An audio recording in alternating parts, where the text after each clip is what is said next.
Көңіл айту азалы адамды жұбатуға арналған салт. Бірақ салттан аттаймыз деп бұзып алып жатқан тұстарымыз да бар. Көңіл айтуды білмейтін жастар да жоқ емес. Сыныптасым Олжастың ағасының қайтқанына да 40 күндей болып қалыпты. Қайтыс болған кезде бәріміз қалада оқуда болдық та Олжасқа көңіл айта алмадық. Біздер ауылда жиналамыз деп жүргенде ол қалаға кетіп қалыпты. Енді ағасының 40 күндік асына барамыз деп ұйымдасып жүрдік. Көрші тұратын сыныптасым Әсел де төркіндеп келген екен.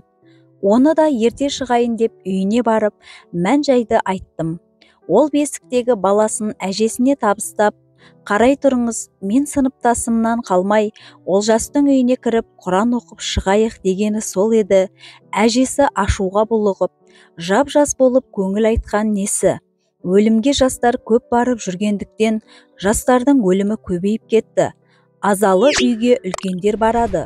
Үйдің үлкендері барып көңіл айтып, Құран оқып қайтты ғой. Жараның аузын тұрнап, есіне сала бергендерің жақсы ма деп ұрысып тастады. Әжесінің тәйт дегеніне қарамай, Әсел асыға басып жаныма келді. Ыңғайстанып тұрсам да қатарласып жүріп барамыз. Бірақ әженің айтқандары ойымнан шықпай-ақ қойды. Қойшы, сонымен біріне қоңырау шалып, біріне ысқырып жүріп әрең жиналып азалы үйге де кірдік. Қыздар басқа бөлмеге, ұлдар басқа бөлмеге бөліндік. Бізді танып жатқан жан жоқ. Олардың ешқайсысы ауылдың әйелдері емес, туған туыс құда жекжат болуы керек. Біраз уақыт отырған соң ауыз бөлмеде отырған анасымен көрісіп жанына отырдық.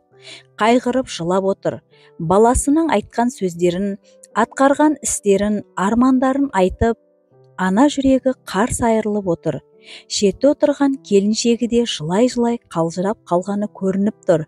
Бірден аузымызға сөз түсе қойсашы. Не деп жұбатарымызды білмей дал болдық. Қайғырмаңыз, жыламаңыз дегенімізбен қайғырмай қоймайды, жылауын тоқтатпайды. Олай айтсақ жұбату емес, мазақ еткендей боламыз ба? Өз ойыммен өзім арпалысып отырғанда Әсел, әпке, ағаның иманы саламат болсын, артының қайырын берсін, жас кетті, амал нешік, Аллаға керек екен, Алла жанына жақсы пенделерін алады дейді ғой.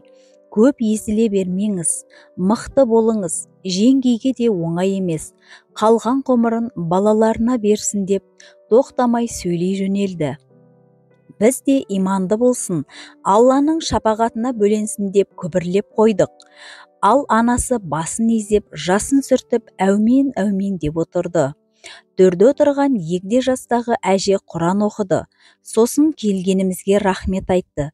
Бір кезде Олжастың кіші жеңгесі келіп, төргі бөлмедегі дастарханға шақырды. Дәм ауыз тиіңдер, сауап болады деп үлкендер де қолқа салды. Үшеуміз бір-біріміздің соңымыздан тізіліп төргі бөлмеге кірдік.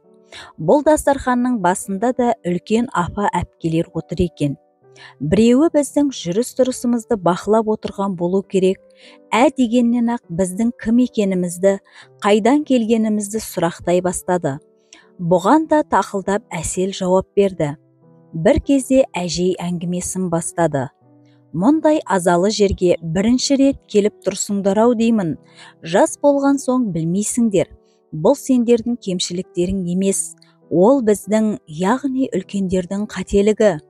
Үйдің үлкендері балаларына жас деп қарамау керек. Қай жерге қалай баруды, кімге қалай сөйлеуді, барған жерде не айтуды үйрету керек. Азалы үйге барғанда қандай сөздерді айтып жұбату керектігін, қуанышқа барғанда қандай сөздермен тілек айту керектігін ұқтыруымыз керек. Жаңа сендер есіктен кірген бойда тіп-тіке басқа бөлмеге кірдіңдер.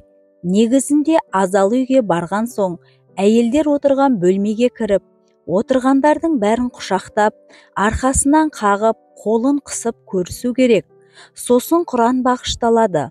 Құраннан соң қайтқан кісі туралы жақсы сөздер айтып, жақындарын жұбату керек.